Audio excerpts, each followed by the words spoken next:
Buenas. Hoy vamos a hablar de economía y hoy vamos a hablar en contra del capitalismo.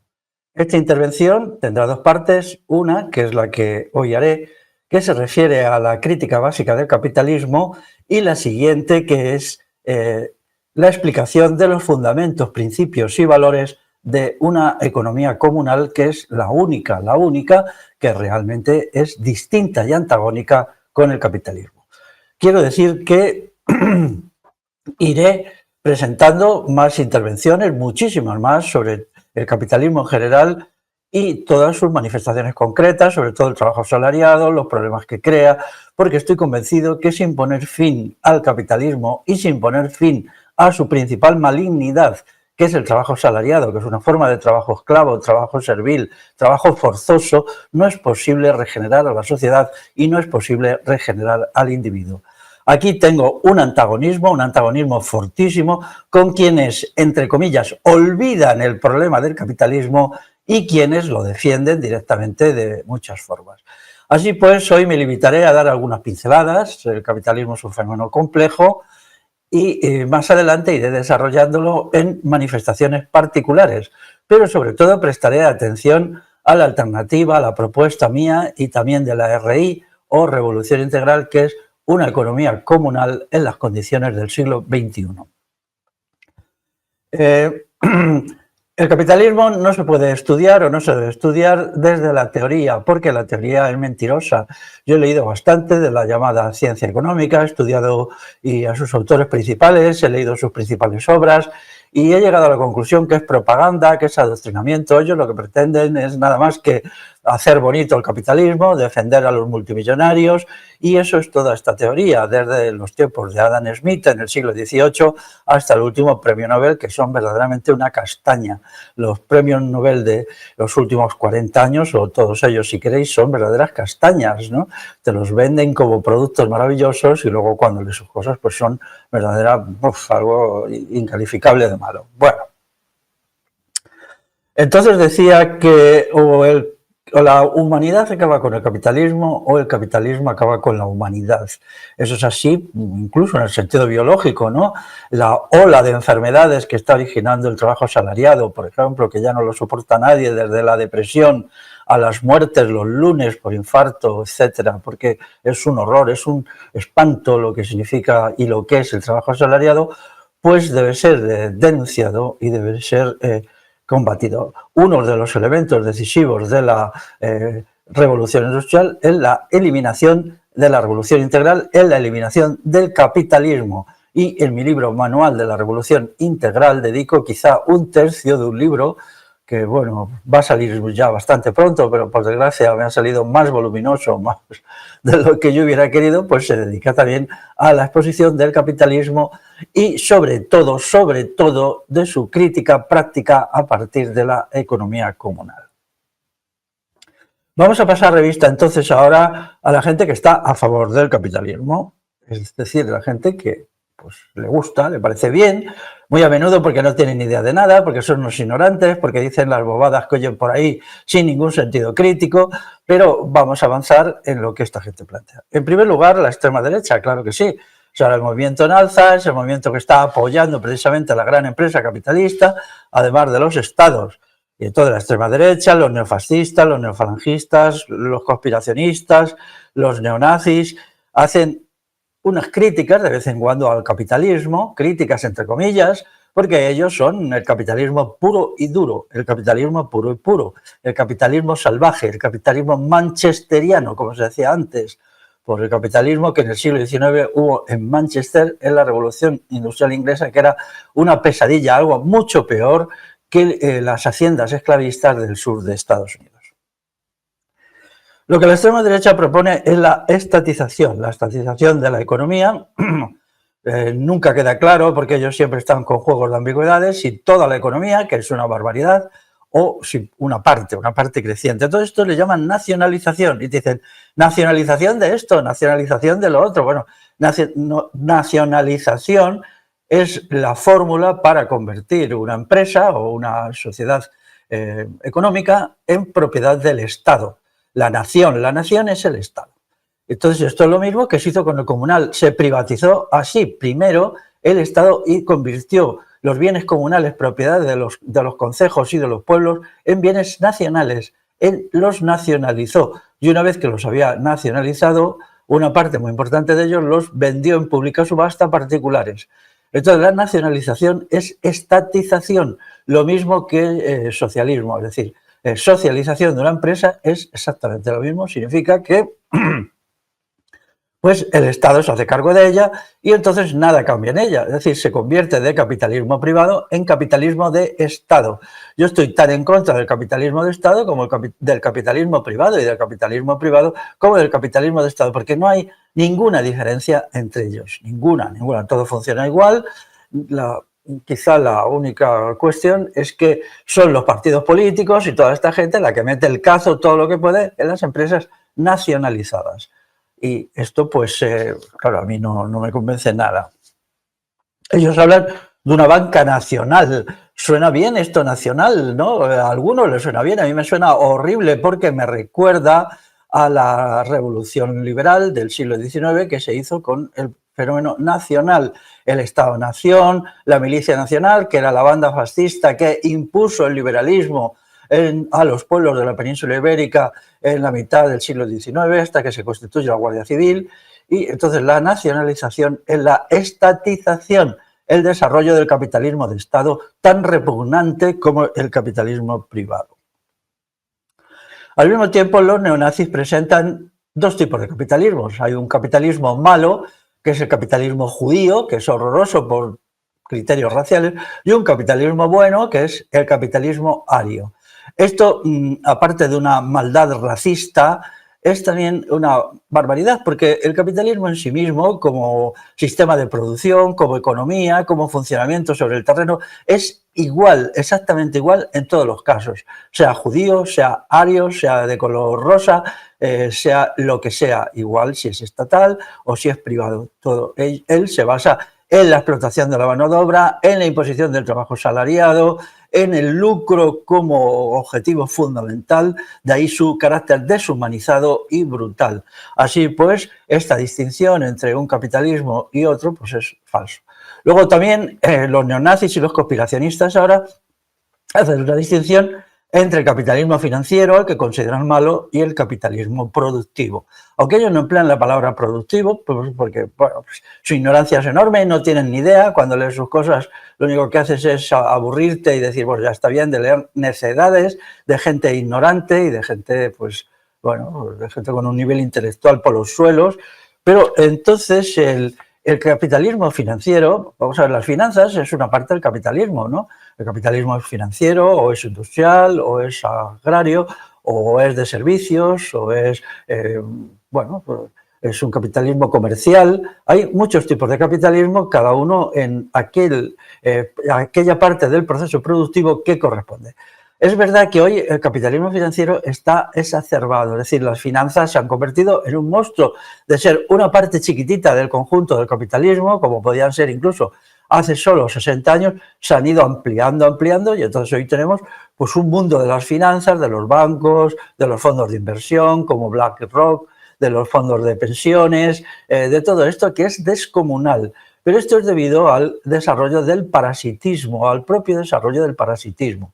Teniendo en cuenta que el capitalismo productivo, es decir, el industrial y el agrario, no es suficientemente rentable porque está en una crisis crónica permanente de rendimientos que no tienen solución bajo el sistema capitalista, entonces lo que está viendo es que el capital dinero, es decir, el capital dinero es aquel que actúa con la forma de dinero, pues busca, digamos, formas o procedimientos de hacerse con mucho dinero, es decir, de tener muchos beneficios, expoliando el capital financiero vecino. Entonces lo que se está produciendo es una masa enorme de empresas financieras, de las finanzas, que esto es inevitable bajo el capitalismo. Es decir, la creencia de que detrás de esto están los judíos, alguna de estas estupideces, pues es que no es verdad. La inmensa mayoría del capital financiero mundial pues es no judío, por ejemplo, básicamente chino. Los grandes bancos chinos pues son la parte esencial del capitalismo financiero, de las finanzas mundiales, seguidas, por ejemplo, del capitalismo saudí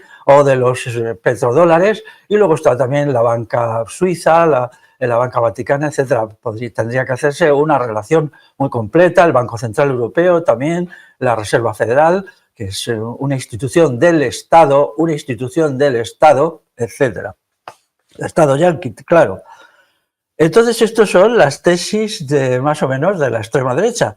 Pero resulta que Hitler, aunque él dijo aquello, que los judíos estaban en las finanzas y que por lo tanto eliminando las finanzas que se eliminaba la presencia judía en la economía, cuando estuvo en el poder a partir de 1933 no hizo nada que fuera específico y propio de su partido, el nacionalsocialista, en la economía. Se limitó a dejar esta en manos de los técnicos, de los especialistas, que ya antes de la llegada de él al gobierno estaban creando ¿el qué? Pues una economía de guerra, puesto que el objetivo de Hitler, que era un títere del Estado y un títere del capitalismo germano, era preparar una nueva guerra contra sus rivales en Europa, pues lo que ya estaba esto en marcha y lo que hizo fue crear una economía militarizada, una economía de guerra. Y esto lo hicieron los expertos y los técnicos porque el nazismo no tiene una teoría sobre la economía más allá de la tabarra sobre la maldad de los judíos y no hizo nada específico. Aquí el franquismo igual, no hay ninguna teoría específicamente nazi o fascista de la economía. Bueno, pues se deja en manos de los técnicos y todo marcha por sí mismo, ¿no? Lo que ellos sí plantean es el control de la economía por el Estado. Esto no es nuevo, la economía siempre ha estado controlada por el Estado, un componente fundamental de la revolución liberal y del Estado-nación que constituye la revolución liberal y es constituida por él, es que el Estado es total, es un Estado total. Y entonces, a partir de la legislación, del Código de Comercio, etcétera, es como se establece el control del Estado sobre la economía. Este control puede ser mayor o menor, pero siempre es determinante. Por ejemplo, hoy no hay un libre mercado, sino hay un mercado controlado por el Estado. Ese es el mercado que existe realmente. Entonces, crear un mercado libre, que es uno de los objetivos de la economía comunal, exige la destrucción del Estado, porque hoy no existe el libre mercado, ni es verdad en absoluto que las transacciones entre empresas y tal se rijan por la ley de la demanda y de la oferta. Esto es falso, lo que es un mercado capitalista y un mercado estatal controlado por las grandes empresas y al mismo tiempo por el Estado, regulado, controlado, dirigido. El control puede ser mayor o puede ser menor, pero siempre es decisivo y determinante. Y luego también tenemos que una cosa es la palabrería sobre el control y otra el control real. De la misma manera que una cosa es la fraseología y palabrería y los miles de millones de libros sobre economía y otra la economía real, que apenas tiene nada que ver con esta economía de los libros y esta economía que se enseña en las facultades de económicas y en todos estos sitios, ¿no? Entonces, también se nos habla de los fascistas, los nazis, de una economía regulada. Esto luego, curiosamente, también lo defienden los ecologistas. Hay un sector de los ecologistas que dice una economía regulada conforme a la protección del medio ambiente, a la preservación de la biodiversidad, etcétera, etcétera. Esto demuestra la deriva fascista y totalitaria de los ecologistas. Por ejemplo, el Partido Verde Alemán, no sé si sabéis que es el partido más belicista con todo, más militarista, más fascista de Alemania. Ahora mismo, claro, ¿para qué necesitan en Alemania los poderes establecidos un partido nazi potente cuando ya tienen al Partido Verde? Y entonces el Partido Verde pues ha sido a partir de estas ideas que cada vez las ha llevado más y más lejos, lo que ha constituido la economía militarizada, la economía belicista, que nos va a llevar no tardando a una nueva guerra mundial, y es ahí donde estamos. En la Primera Guerra Mundial, precisamente en Alemania, pero en la época estaba dirigida por el Kaiser. Kaiser significa algo así como rey, emperador, significa exactamente emperador, sí, bueno. Luego ya después de la Primera Guerra Mundial, el Kaiser fue derrocado y se estableció la República que aún hoy se conserva, ¿no?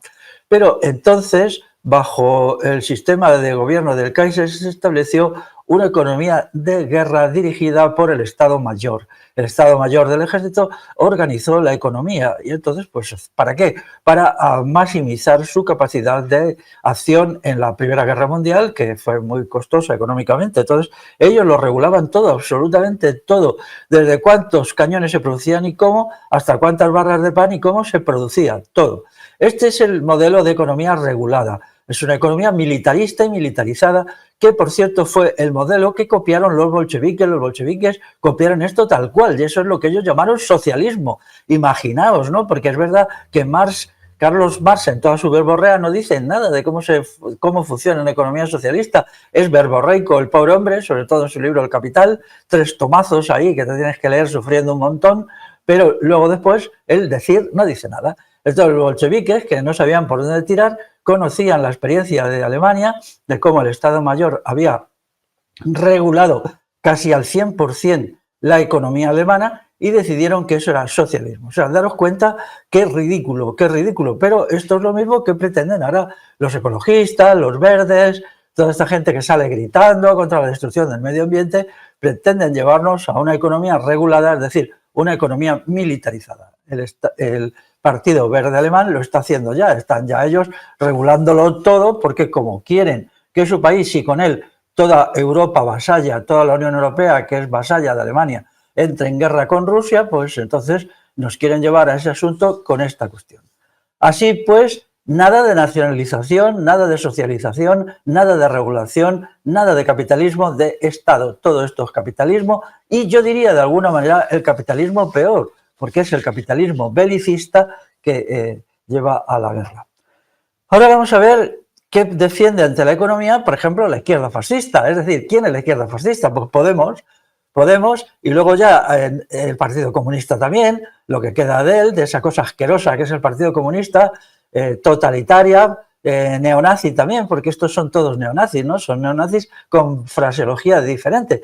Y luego, pues ya en chiquitito, porque ellos ya se avergüenzan de todo esto e intentan hacerse solo socialdemócratas, que es Sumar, que es Bildu, un horror. Bildu es el Partido Españolista Vasco, y Esquerra Republicana, Partido Españolista Catalán, y también el Bloque Nacionalista Gallego o Partido Españolista Gallego. Entonces ellos lo que proponen, pues vagamente en sus documentos, hablan de socialización, también de nacionalización, igual que los neonazis. Hay párrafos que son perfectamente intercambiables entre unos y otros. Pero sobre todo lo que hablan es aquello de que los ricos paguen más impuestos. Entonces van ellos muy ufanos con lo de que los ricos pagan más impuestos. Quiero aclarar qué ha pasado con la nacionalización. La nacionalización de la economía, de la industria, de la banca, es algo maravilloso que nos libra de la explotación y nos hace entrar en una economía algo fantástico. Pues no. Al acabar la Segunda Guerra Mundial, en 1945, entonces el Partido Laborista alemán, inglés, que es un partido pues parecido aquí al PSOE, ¿no? Pues propuso la nacionalización de una parte fundamental de la industria inglesa.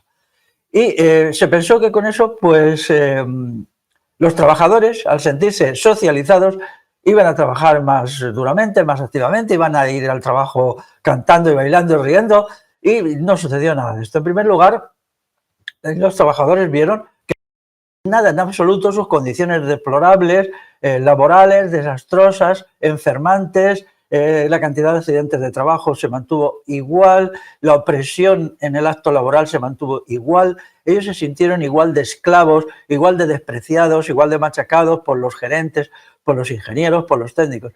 Y el mito aquel se vino abajo. En segundo lugar, la economía inglesa altamente nacionalizada o socializada empezó a ser muy ineficiente, porque unas características de las empresas nacionalizadas, no de todas, es que es menos eficiente que el capitalismo privado. ¿Por qué? Pues es una cuestión en debate, los tratados de economía práctica lo estudian mucho, pero bueno, básicamente es porque hay un problema, como forman parte de la estructura estatal, da igual que consigan pérdidas o ganancias, porque en definitiva el Estado siempre va en su ayuda y les inyecta la cantidad de dinero que sea necesaria. Bueno, aquello fue un desastre, la ilusión de la socialización y de la nacionalización ya había desaparecido 4 o 5 años después, ya aquello no tenía ningún recorrido y en ningún país se imitaba. Pero todos estos charlatanes de la socialización, de la nacionalización, de todo esto, pues deberían de estudiar aquel evento, que es interesante. Entonces tenemos que hay un capitalismo de dos tipos, el estatal y el privado, y no se diferencian prácticamente en nada, porque incluso ahora El capitalismo privado recibe tantos subsidios, tantas ayudas, tantos apoyos directos e indirectos en dinero, en especie, etcétera, del Estado, que las diferencias han ido incluso difuminando. A lo mejor todavía hace 100 años el capitalismo privado pues tenía que buscárselas él solito porque no tenía tantos apoyos del Estado, pero ahora ya no es así. De tal manera que hoy todo el capitalismo es un ente subsidiado por el Estado que se vendría abajo si el Estado no estuviera ahí ayudándolo. Eso se vio claramente en la crisis de 2008-2014. La mayoría de las grandes empresas de Estados Unidos se vinieron abajo, hasta tal punto de que sus acciones en bolsa llegaron a valer $0. Dejaron de tener valor, se convirtieron solo en papel sin valor. Y entonces de ahí la rescató el Estado. El Estado fue quien compró esas acciones, las dio un valor artificial y entonces se dedicó a inyectar enormes cantidades de dinero. Dicen que más de 1 billón con B, más de 1 billón inyectó el Estado estadounidense en 2008, 2009, 2010 y 2011. Aquí en España se habla de 400.000 millones. Es un asunto que se airea poco porque, claro, pone en evidencia que toda la teoría sobre que el capitalismo es autónomo, todo esto que inventó Adam Smith, que era un sinvergüenza y un jeta, entonces pues no tiene base. Ahora mismo, si los estados desaparecieran hoy, por ejemplo, a estas horas, mañana a estas horas, todas las grandes empresas habían desmoronado. Eso significa que viven de los estados, es decir, ¿de qué? De los impuestos. El capitalismo actual es un sistema tributario que vive de los tributos, toda la cantidad de impuestos. Daros cuenta que hoy en España pagamos entre el 55 y el 60. No he conseguido saber si es el 58, 57 o 60% de los ingresos brutos. Y esto va a más, porque la cosa está disparatada. Entonces, pues esa es la principal forma de explotación. Hay por ahí cálculos que te dicen, de todos los días que trabajas en un año, el 60% de ellos lo tienes que dedicar a pagar los impuestos. La izquierda posmoderna, que es, por ejemplo, Sumar, ya lo he dicho antes, pues viene con la historieta esta de que los ricos tienen que pagar más impuestos y entonces pues esos piensan que es la leche. En primer lugar, esto es una manera de hacer presentable al capitalismo a través de pequeñas cantidades de dinero. Es decir, ellos entregan pequeñas cantidades de dinero al fisco y a partir de ella es un capitalismo bueno, un capitalismo aceptable. Esto es una canallada auténtica, una canallada despreciable, porque el capitalismo no es aceptable en ninguna de las condiciones, ninguna. Incluso aunque entregara el 99,99 de sus beneficios al Estado como impuestos.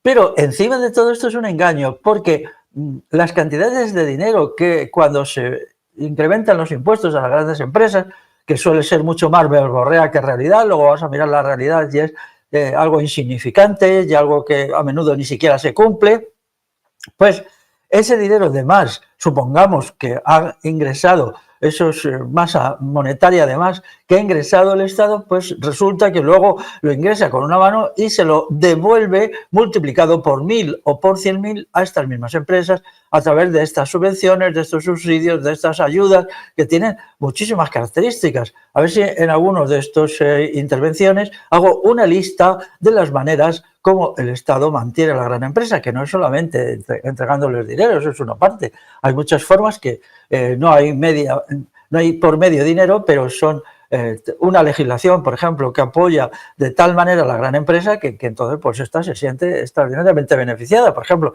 tal legislación actual dirigida contra la pequeña y mediana empresa, contra el trabajador autónomo, todo esto que es una legislación maquiavélica, horripilante, en donde personas perversas están ahí en el Ministerio de Hacienda y en el Ministerio de Industria y en el Ministerio de Agricultura pensando cómo van a hacer para cargarse a la pequeña y mediana empresa a fin de que el capitalismo se concentre y se acumule y tenga más beneficios, pues todo eso surge de aquí, de la idea de que el Estado protege a la gran empresa de muchas más maneras que simplemente entregándoles dinero. Luego está el anarcosindicalismo, que es, el anarcosindicalismo, ¿qué decía yo? El anarcocapitalismo, que bueno, vienen a ser lo mismo, ¿no? Pero bueno, el anarcocapitalismo es otra ficción desde el punto de vista teórico, significa que no puede existir el capitalismo sin el Estado. Por lo tanto, el anarcocapitalismo es una contradicción en términos.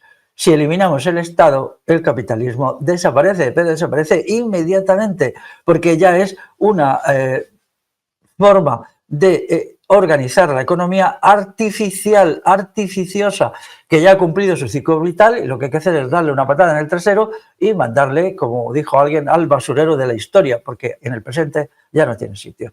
Ahí tenéis el caso del pobre Javier Milei, que ni más ni menos está luchando denodadamente contra el Estado desde el Estado. ¿Qué os parece esto? Es decir, está incrementando muchísimo la burocracia estatal para crear negociados, entes, oficinas, etcétera, dentro del Estado argentino para combatir al Estado. Esta ridiculez ya se vivió en los tiempos, sí, se vivió de Margaret Thatcher en los años 80 del siglo pasado en Inglaterra y de Ronald Reagan en Estados Unidos. Ellos también llegaron y dijeron, ¿cuánto ha crecido el capitalismo de Estado y el Estado y la intervención del gobierno en todo y qué ineficiente es esto y tenemos que hacer algo y bla, bla, bla? Entonces se lanzaron a recortar el Estado. Y la señora esta, Margaret Thatcher, que era de Almas Tomás, y el otro que, como sabéis, el Ronald Reagan, era un actor de cine, y lo que hizo fue pues hacer una película con esto, una película tan falsa como cualquier otra película de Hollywood. Además, él era un mal actor y lo hizo bastante mal, ¿no? Entonces, bueno, pues ellos estuvieron, no sé si 8 años, la señora Margaret Thatcher en el gobierno de inglés y otros tantos, o por ahí, no recuerdo bien, el señor Ronald Reagan. ¿Resultó de eso un Estado recortado y un capitalismo privado fortalecido? Pues no, no resultó eso. Resultó que el Estado había crecido, porque las instituciones que ellos habían construido para recortar el Estado, daros cuenta la incongruencia, es decir, ampliamos el Estado para recortar el Estado, que es lo mismito que está haciendo el señor Javier Milei. Pues había llevado a un Estado crecido, de tal manera que el porcentaje del Producto Interior Bruto que se llevaba el Estado en estos dos países, Estados Unidos e Inglaterra, después de la llegada de estos salvadores, como eran la señora esta y el actor el otro, pues era mayor. El Estado entonces, es decir, expoliaba a cada trabajador más después de estos individuos que antes de ellos. Es decir, se llevaba más cantidad. Es verdad que en Estados Unidos el Estado es un poquito menos grande que en otros países, pero eso lo sustituye por intervenciones a gran escala, sobre todo a partir del llamado complejo militar industrial, que luego hablaré. Es decir, hoy el Estado fluctúa entre el 60% del Producto Interior Bruto, que eso significa pues, que se lleva más del 60% de lo que gana una persona, y el 45 quizá, 45, algunos libros dan menos, 40 en Estados Unidos, pero todo esto es engañoso porque depende de cómo se mida la presencia e intervención del Estado en la economía.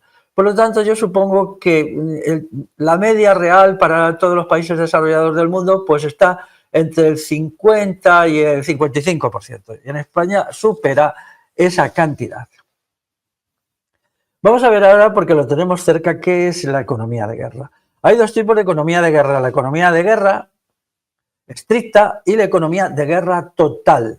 Ahora estamos en una fase de economía de guerra, pero cuando ya la Tercera Guerra Mundial estalle, cuando los diversos bloques imperialistas se enzarcen en una pelea a muerte para ver quién va a dominar el planeta, pues entonces se llegará a una economía de guerra total. Es obvio, por ejemplo, que China está funcionando ya desde hace mucho como una economía de guerra. Es decir, pues una economía de guerra que se prepara para su lucha contra Estados Unidos y también contra el bloque de la Unión Europea, porque necesitan dirimir en el campo de batalla quién va a dominar el mundo en lo que queda del siglo XXI.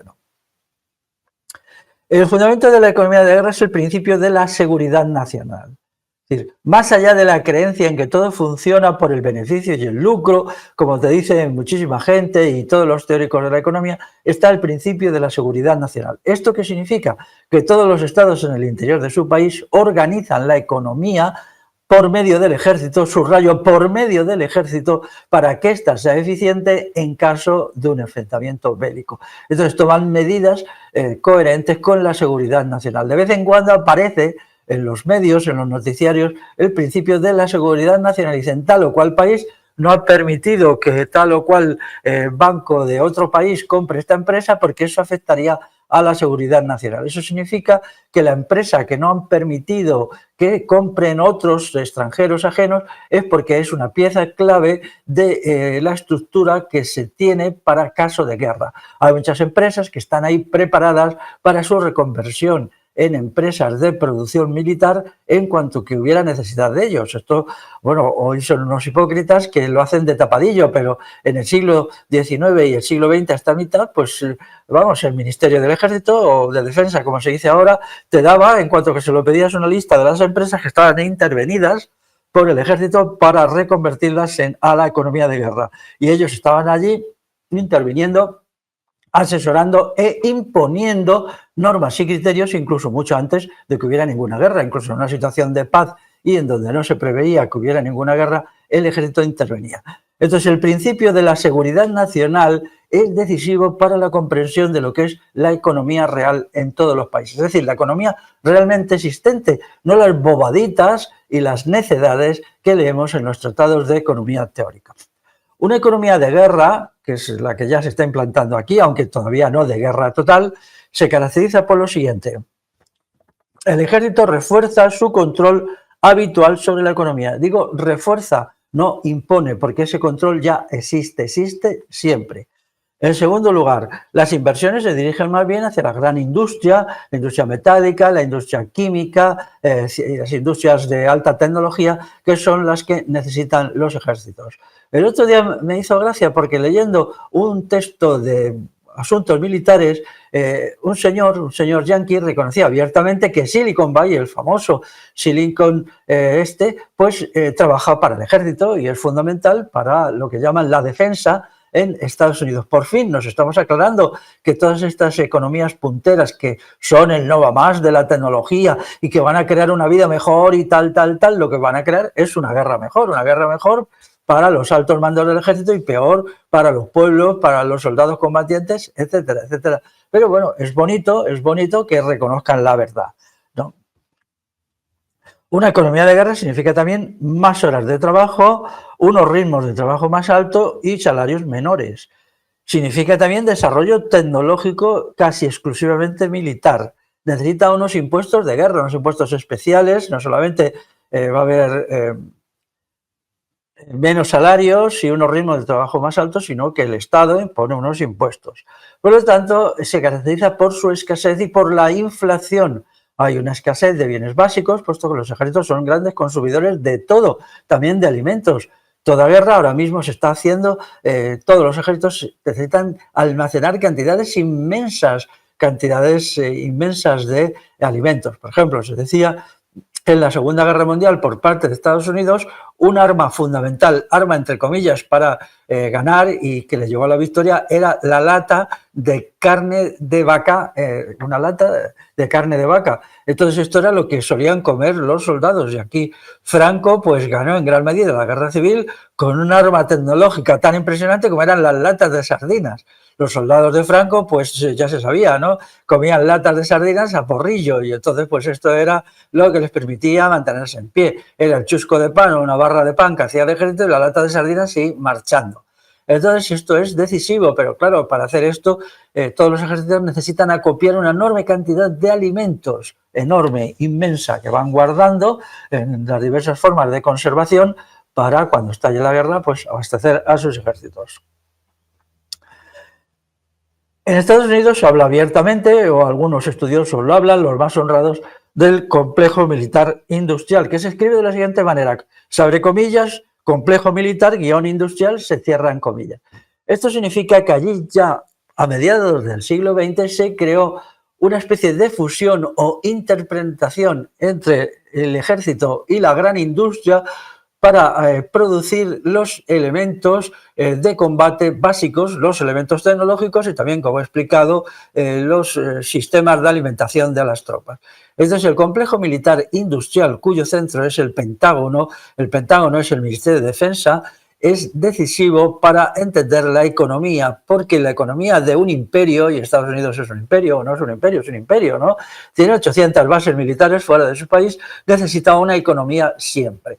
Entonces, como Estados Unidos está siempre en guerra, porque si vosotros observáis, desde el final de la Segunda Guerra Mundial, pues tuvo la guerra de Corea, luego la guerra de no sé qué, luego la guerra de Vietnam, luego la invasión de Granada, la invasión de Panamá, la guerra de Afganistán, la guerra de Irak, ahora el apoyo al Estado sionista, es decir, como está siempre en guerra, pues tiene una economía de guerra permanente, que esa es una de las causas de la degeneración de Estados Unidos. Esa tensión por la guerra permanente no puede ser mantenida, de ahí que Estados Unidos sea un imperio senil. Y ahora lo que pretende Trump es incrementar el poder y presencia del complejo militar industrial y hacer que Estados Unidos funcione estupendamente. Eso es imposible, eso es una de las muchas mentiras de un militarista horroroso como es este señor, ¿no?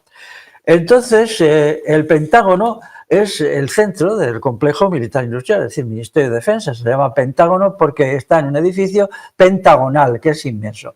Se dice, y no se dice que es verdad, que el Pentágono es la institución, no le vamos a llamar empresa, aunque también se podría llamar empresa de Estado, que tiene más empleados de todo el mundo. Es decir, con mucho, no hay ninguna empresa transnacional, capitalista, privada, que llegue ni de lejos al número de empleados que tiene el Pentágono. Pero esto está infravalorado. Los datos que hoy se dan, que son, pues no sé, como de 250.000 o quizá más, porque eso cada día se incrementa, pues habría que multiplicarlo, a mi entender, por 3, porque ahí no se incluyen aquellos funcionarios del ejército que en realidad cobran del ejército, del presupuesto militar directamente, pero que en definitiva forman parte de la estructura del Pentágono, ni tampoco cuenta el sector civil de las bases militares de Estados Unidos por todo el mundo, puesto que allí hay un sector civil de mantenimiento, de infraestructuras, ingenieros y tal, que muchos de ellos, la mayoría, no son militares y cobran de instituciones estatales, pero trabajan para el ejército toda su vida. Así pues, el Pentágono es la institución fundamental, hasta tal punto que hoy Estados Unidos es una dictadura militar. Es una dictadura militar. El Pentágono no existía hasta 1943, cuando se creó el Ministerio del Ejército y se construyó el edificio actual. Eso demuestra el nivel de militarización. Anteriormente, Estados Unidos tenía un ejército muy pequeño. Incluso cuando terminó la Guerra Mundial, la primera, donde fue beligerante, una vez que se acabó, pues se licenció al 90 o 95% de todo el ejército, pero no solamente a los reclutas, conscriptos, sino también a todos, a los oficiales, a todos se les mandó a casa con una bonificación y se les pidió que se incorporaran al trabajo en la empresa civil, fuera estatal o fuera del capitalismo privado. Pero eso no sucedió después de la Segunda Guerra Mundial. Después de la Segunda Guerra Mundial hubo una pequeña desmovilización parcial, sobre todo de los soldados de filas, pero todo el aparato esencial, los altos mandos, los oficiales y tal, permaneció. Por lo tanto, tenemos que calificar a Estados Unidos de una república militarizada, de un poder militarizado, y esto asusta, ¿verdad? Claro que asusta, y ahora pues realmente, bueno, pues están a punto de lanzarse a una guerra por la hegemonía contra China, o China contra ellos, porque ambos son iguales. Esta economía militarizada no puede ser eficiente, primero porque el gasto en armamento es enorme, incluso cuando no hay guerra, el armamento hay que renovarlo cada 5 o 6 años, se produce una tanda de armamentos, del armamento pesado de todo tipo, que en general no es utilizado, pero que dentro de 5 o 6 años queda obsoleto, hay que llevarlo a los desguaces, a la chatarra y empezar de nuevo a construir una nueva tanda. Esto es carísimo, carísimo, y ninguna economía lo puede soportar. Así pues, es imposible mantener la militarización de la economía en Estados Unidos y que Estados Unidos salga adelante como pretende Trump. Esto es de las muchas mentiras de este señor de extrema derecha, de este conspiracionista basura, de este neonazi que se oculta las aspas y tal, la cruz gamada debajo de la camisa. Tenemos también otro aspecto que es, ya he hablado de él, la economía financiera y la economía real. Una economía capitalista, digamos, juvenil, que funcione, como era la que había a finales del siglo XIX y principios del siglo XX en Europa y en América, tiene un aparato financiero muy pequeño. Entonces los bancos eran pequeños y tenían una función reducida, ¿no? Acumulaban el capital que la gente les iba colocando en sus oficinas y luego unificado pues se lo prestaban a empresarios para que pudieran hacer negocios por aquí y por allá. dentro del conjunto del capitalismo, pues ¿qué podría ser? Quizá el 5% del total de la mano de obra que operaba bajo el capitalismo. Hoy día se ha incrementado muchísimo. Hasta tal punto que en 2008-2014 la crisis empezó porque bueno, pues los sistemas especulativos que el capitalismo financiero había ido desarrollando se vinieron abajo. Es decir, se habían hecho muchísimos préstamos a gente que no podía devolverlos y que no podía ni siquiera ir pagando los intereses, y llegó un momento que, claro, los bancos se dieron cuenta que se habían prácticamente quedado sin dinero, sin capital estabilizado, y no podían recuperar una parte muy importante del que habían ido prestando. Así pues, esto originó una oleada de pánico, y entonces, pues, con el asunto de las hipotecas, pues vino, digamos, un cierre de bancos, un cierre de empresas. Pero esto es solo la parte más insignificante y menos importante de la crisis de 2008-2014. Había otro problema muy de fondo, porque este es un asunto, pues, de disfunción financiera que tiene un remedio muy fácil, y de hecho con esta crisis se han puesto unos límites al funcionamiento de los bancos, los estados les han puesto unos límites, y es muy difícil que vuelva a repetirse una crisis de aquellas características. Pero el problema de fondo es que las inversiones en la economía productiva no daban apenas beneficios. Eran unos beneficios muy pequeños, muy a largo plazo, muy año tras año insignificantes. ¿Por qué? Porque el capitalismo se ha hecho senil, sobre todo el capitalismo industrial es senil. Ya no es un capitalismo estancado, que no consigue beneficios. Entonces, hubo que buscar en la especulación y en el arrebatarse los beneficios los unos a los otros en las grandes entidades financieras, lo que hiciera posible conseguir beneficios potentes. Es decir, las finanzas se robaban las unas a las otras a través de la bolsa, a través de juegos especulativos, a través de mil y un argucias. ¿Pero por qué sucedía eso? Porque la economía real, la economía que produce bienes y servicios, no estaba en disponibilidad de ofrecer beneficios interesantes. Esto se ha mantenido hasta hoy, incluso a mi entender se ha incrementado. O sea, la productividad del trabajo está prácticamente estancada, si no en descenso. La situación en las grandes empresas es de caos. El interior de una gran empresa, sobre todo en las grandes transnacionales colosales, estas que tienen 100 o 120.000 empleados, pues es un caos. Son mastodontes, son faraónicos, es decir, son mastodontes disfuncionales, son cosas faraónicas que no tienen pie ni cabeza, que se basan solo, pues, en la acumulación de riqueza en muy pocas manos, pero desde el punto de vista productivo son desastrosas. Entonces, en esta situación, pues, ¿qué conclusión sacamos? Que el capitalismo ha llegado a su fase final.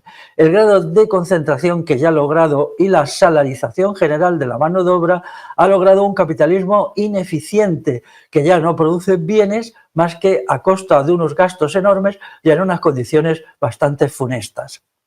Así pues, ha llegado el momento de sustituir el capitalismo por una forma de producción superior, que es la economía comunal. ¿Qué va a pasar si esto no se logra? Si no se logra una revolución económica dentro de una revolución política integral como la que proponemos en el movimiento de la revolución integral.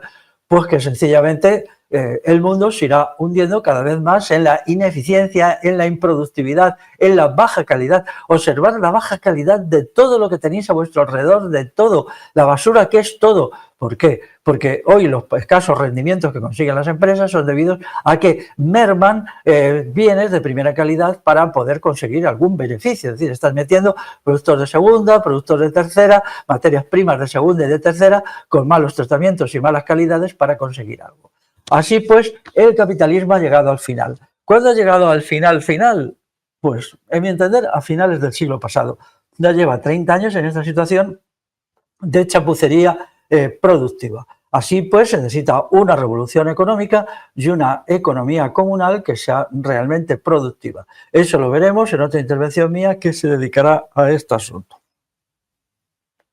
Pero la economía financiera mundial está formada, por ejemplo, por la banca china, que yo sepa, el banco más importante del mundo es un banco chino, y es un monstruo que hace inversiones en todas partes, controla todo, está metiéndose dentro del proyecto imperialista chino de conquistar el mundo, pues está muy metido en en África y está también muy metido en Latinoamérica, está tendando a muchos países latinoamericanos, por ejemplo Argentina, para que dejen de recibir inversiones de Estados Unidos o de la Unión Europea y empiecen a depender del capitalismo chino. También lo está haciendo en Brasil ha logrado enormes avances. El imperialismo chino, el capitalismo financiero chino, pues está allí muy presente. Pero luego está también el capitalismo de las llamadas monarquías petroleras musulmanas, que es un capitalismo financiero también extraordinariamente parasitario. Ellos no producen nada ni son capaces, porque bueno, la religión les ofusca el cerebro, no son nada más que parásitos que sacan petróleo, que ni lo sacan ellos, porque son empresas de otros países las que lo hacen y ellos lo venden. Y entonces han acumulado una gran masa de lo que se llama capital dinero, de petrodólares, que lo llevan de allá para acá, compran empresas, en fin, es todo esto. Es una de las grandes entidades financieras del mundo, probablemente la segunda después de los chinos. Y luego está el capitalismo financiero de Estados Unidos, que sigue siendo muy importante, aunque cada vez menos importantes. Esta es una razón por la cual Estados Unidos se manifiesta como belicista, porque en el juego económico puro lleva las de perder, está perdiendo. Hay una declaración de altos mandos del ejército de Estados Unidos de hace 2 o 3 años donde lo decían. Dicen, cada día que pasa nuestra situación es de más debilidad. Así pues, nos interesa empezar la guerra contra China lo antes posible, porque en las condiciones de paz actuales estamos perdiendo. Y esto es así, ¿no? Porque es un imperio senil, es un imperio envejecido que ya pues no da pie con bola. Entonces, la cuestión de las finanzas se ha convertido en esta monstruosidad que es puro parasitismo, porque detrás del capitalismo financiero hay una gran cantidad de recursos, de salarios descomunales, de gente dedicada a esto, de publicidad, que no son necesarias. Es decir, todo esto hay que eliminarlo. Hoy día, en todas las formas de capitalismo, pero sobre todo en el financiero, hay una gran cantidad de parásitos. Por ejemplo, en la empresa industrial, pues los supervisores, vigilantes, controladores, vigilantes de los vigilantes, vigilantes de los vigilantes de los vigilantes, es tanto que nos preguntamos, en esta empresa que produce un bien, una mercancía física, material, tangible, ¿cuántos son los que realmente trabajan? El 40% de la plantilla, el 30%, los demás que hacen vigilarse unos a otros, mantener guerras de poder entre los diversos departamentos. Realmente eso es productivo, eso no es productivo. Tenemos que volver a la economía comunal, que es una economía altamente descentralizada y altísimamente eficiente en los tiempos que existió y lo será mucho más en el futuro, aplicando aquellas partes de la tecnología que sean aplicables y que sean positivas y los sistemas de organización y todo lo que hemos aprendido en los últimos años. Así pues, o nos oponemos al capitalismo también porque es parasitario, ultra ineficiente, pura basura desde el punto de vista estrictamente de la productividad. Por más que luego salgan estos señores sonrientes que te dicen, nunca ha habido un sistema económico tan eficiente como la propiedad privada capitalista. Mentira, mentira, eso es una mentira. Demuéstrenlo con datos. ¿A que no son capaces de demostrarlo? Ya lo sé yo. Ya he hablado antes de la diferenciación total entre la teoría económica y la economía real. Mis estudios de economía se basan en el estudio de la economía real, en ver cómo es realmente la economía en la experiencia, en la práctica, en los hechos. He leído también los tratados de teoría económica que en el siglo XVIII y en el siglo XIX todavía eran legibles, todavía tenían como algo de humano, algo de real. Luego ya con la matematización de la economía y con otra serie de tabarras y cosas delirantes, su teorización extrema, teoretización extrema, se convirtieron en algo que era pura quimera, pura locura. Ahora mismo la economía teórica es pura locura, pura estupidez, es un entretenimiento como puede ser jugar al ajedrez al que se entregan unos señores y si luego dices las mayores barbaridades así dichas con el mayor desparpajo, pues te dan hasta el premio Nobel quizá, ¿no? Y ganas mucho dinero, claro.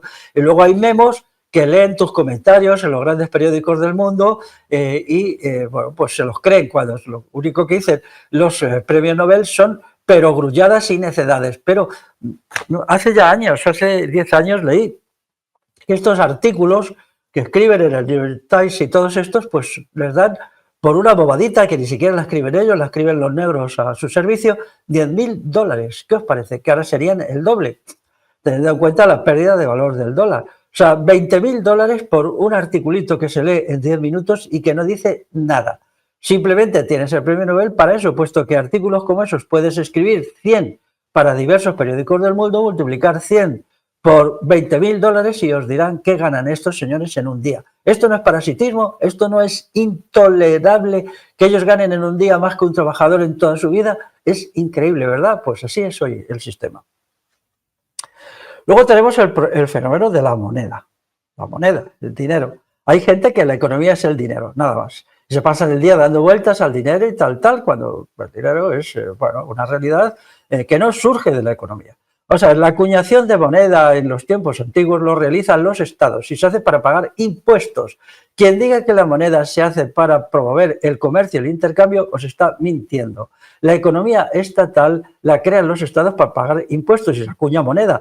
Por eso todas las monedas que conocemos de tiempos antiguos, las que hace 4.000 años, en los primeros estados que se hacen en Oriente Medio, en Asia y por ahí, pues tenían acuñada la efigie del rey o el emperador correspondiente. Y entonces esto es una explicación obvia de que la moneda es un elemento estatal, la crean los estados. Hoy mismo la moneda fiduciaria, los euros vivos, pues la acuña el Banco Central Europeo, que es un banco en el que se suman todos los estados de la Unión Europea, que son 27. Los 27 estados han llegado a un acuerdo para poner en común su moneda bajo la dirección de Alemania. Así pues, la moneda no es necesaria para el intercambio, para el comercio, la moneda estatal, porque hay muchos tipos de monedas naturales y se han usado desde siempre. Las monedas naturales pueden ser cualquier cosa, una unidad de trigo, una vaca, un caballo. Es más, en el pasado la palabra peculio, para referirse a los bienes, se refería a la riqueza ganadera, y entonces es porque el ganado o un animal era, digamos, el sistema de intercambio, pero también ha habido y se han estado utilizando, yo incluso lo he conocido, pues una cantidad determinada de trigo se consideraba como unidad monetaria, o de nueces o una cantidad de miel se consideraba como unidad monetaria. Se puede hacer un comercio muy importante sin necesidad de dinero acuñado. Dinero acuñado es dinero estatal. Por lo tanto, puesto que el programa de la Revolución Integral se propone acabar con el Estado, pues también eso significa acabar con el dinero estatal como es el euro y como es el dólar. Pero eso no significa que estemos en contra de las monedas naturales, de aquello que siempre ha cumplido una función para el intercambio. Para el intercambio, entonces, las monedas naturales son las que son convenientes desarrollar. Pero las monedas naturales son monedas que tienen un valor intrínseco, no esta gente que se dedica al jueguecito de las monedas sociales, que no es nada más que una imitación de lo que hacen los estados, porque la gente tiene el estado metido dentro de la cabeza, por desgracia. Toda esta gente alternativa que se cree muy guay, tiene el estado aquí metido. Sacaos el estado de la cabeza y sacaos la teorética de las monedas sociales. Entonces, las monedas son una realidad estatal y se han hecho para pagar impuestos. El Banco de España, que hasta los años 60 era una banca privada en la cual el Estado imponía el gobernador del Banco de España lo nombraba el Estado, pero era un banco privado que repartía beneficios entre la gente que allí tenía invertido su capital. Fue solo en los años 60 que Franco nacionalizó el Banco de España, es decir, ya este banco se llegó a un acuerdo con los accionistas, se les remuneró de manera adecuada y entonces el banco ya se convirtió en una función exclusivamente estatal. Pero antes sí lo era, y cuando emitían pesetas y desarrollaban la política financiera, lo hacían según las directrices del director del Banco de España, que era un alto funcionario del Estado. Y así ha funcionado pues desde la creación del Banco de España, que se creó a partir de la fusión de 2 o 3 bancos que ya existían en el siglo XVIII y que es algo que se realizó a mediados del siglo XIX, no recuerdo exactamente el año. O sea, durante más de 100 años el Banco de España ha sido una entidad privada rigurosamente intervenida por el Estado español. Y entonces la política monetaria la decidía el Estado y quien decía cuánto dinero se emitía, en qué condiciones, préstamos, etcétera, etcétera, cuánto dinero de este se llevaba a los bancos para que ellos lo manejaran, etcétera.